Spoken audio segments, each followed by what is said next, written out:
Despite my regular involvement in this congregation, I never thought I would be a pastor, and I always resisted it when people suggested it to me, in large part because passages like these would always trip me up.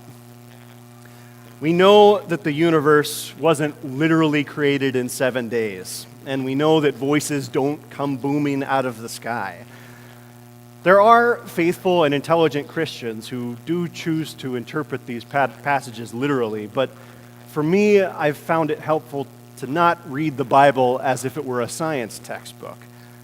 For me, I've found it more helpful to try to understand when the Bible was written and understand the times and ways that people understood the world. Over 2,000 years ago in the Middle East, people did not know that the earth was just one of billions and trillions of planets in the universe. The idea of a round planet orbiting a sun wasn't even an idea on people's radar. Instead, people understood the world as a level of 3 tiers. At the top, there were the heavens. This is where God lived, often understood as a king ruling on a throne up high. The next level down is the earth, where we live and walk and breathe, and all life that God has created exists. Underneath that is the chaotic underworld, sometimes described as this watery nothingness that we hear in Genesis. Diana Butler Bass points out in her book Grounded how this 3-tiered understanding of God, who lives elsewhere and from us, separated, this idea has fallen apart, especially over the past century, where this all-powerful God, where we've wondered where this all-powerful God has been in the midst of massive tragedies like the Holocaust, terrorism, and school shootings. Just this past year, in 2017, we've seen enough chaos in the world that wondering where God is in the midst of this is a fair question for us to ask. For example, the Me Too movement that highlighted just the tip of the iceberg of abuse of power, misogyny, and sexual assault. We seem to have unprecedented levels of corruption and dysfunction in our government, and we continue to care or not care for our planet in ways that will have devastating consequences for generations to come. In our personal lives, it's hard to see God present in the midst of things like cancer or losing a loved one, struggling with relationships or losing a job. There is no easy solution to any of these problems, and there are times when we aren't able to see beyond those places of chaotic, watery nothingness. There are times when the dirty, mucky waters of the world flow around us and we can't tell which way is up or down. But we also don't have to remember that we don't have to pretend like these moments don't exist, or pretend like we have all the answers, or pretend like these moments don't make us question the existence of God, because they do. Butler Bass argues that if we're looking for some sort of divine fix, for God to descend from up high, from the heavens, and make everything magically better, we're not going to get that. We either have to resort to a fundamentalist understanding of the Bible, or we have to rethink God, not as a distant being up in the sky, but instead a God who is here, God with us. This is what this passage in Genesis describes, a God whose spirit is wrapped up in everything we can observe in the universe. One of my favorite descriptions for God comes from the theologian Paul Tillich, who describes God as the ground of being. God is the source of existence itself. Everything around us in this incredible universe is connected to and a part of God.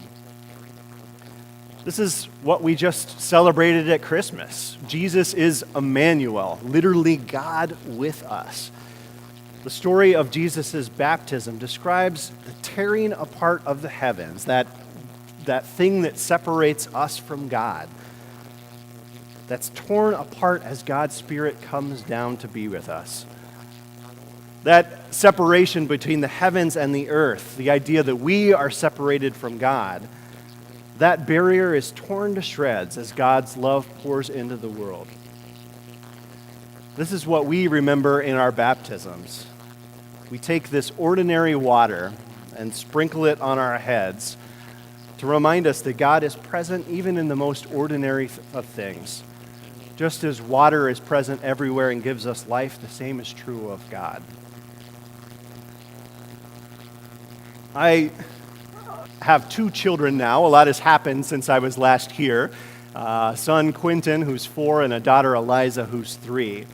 And when Eliza was born 3.5 years ago, one of the moments that I'll always remember is an encounter I had with one of the nurses working in the hospital, a nurse by the name of Susan. After Eliza was born, my wife Kimberly was resting and recovering, and this nurse Susan came into the room, and she came up to me and she said, "I'd like you to come with me right now. It's time to give your daughter her first bath." She then guided me through the maze of hallways to the nursery where Eliza was also resting. Susan then filled up a basin with water and made sure the temperature was just right. She walked over to Eliza's bassinet and, walking so slowly and carefully as if she had all the time in the world, she picked this tiny child up, this newborn baby, and carried her over to the basin where she set her gently in the water, and she washed her as if she were her own child. She then dried her off, put on a new diaper, swaddled her up, and handed her to me.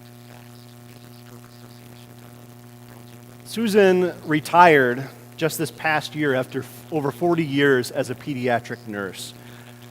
Her best guess is that she's given first baths just like this to over 45,000 newborn babies.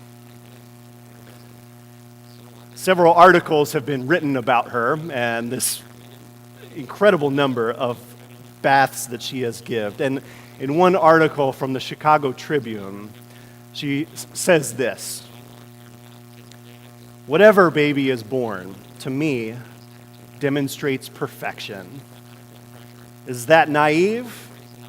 To me, they're perfect no matter what." That unconditional love and compassion that Susan showed to my daughter reflects the same sort of love and compassion that surrounds us through the presence of God.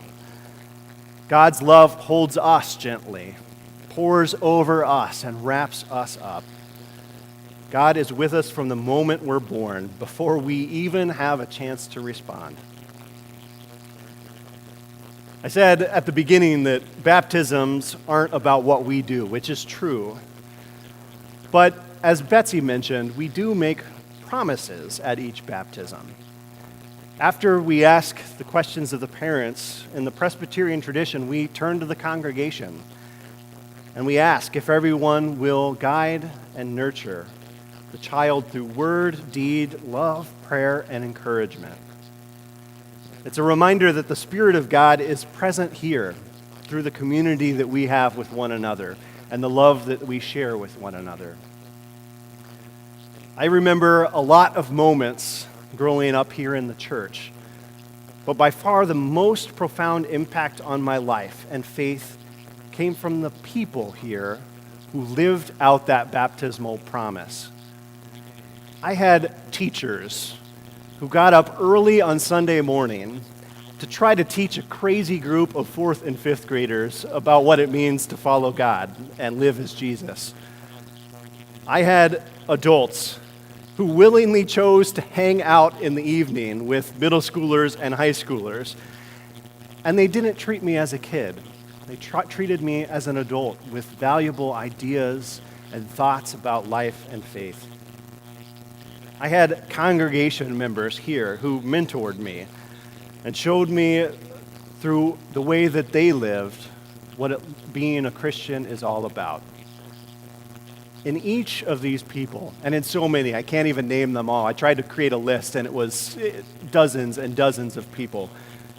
In each one of these people here in this congregation, I experienced God's presence, not as some far-off being in the sky, but as real and tangible acts of God's love here in this church. Life doesn't always make sense, and faith doesn't always provide answers. Yet in our baptisms, we're reminded that God is not distant in the midst of chaos. God is not far off. God is here. May we all remember our baptisms and be glad. Amen.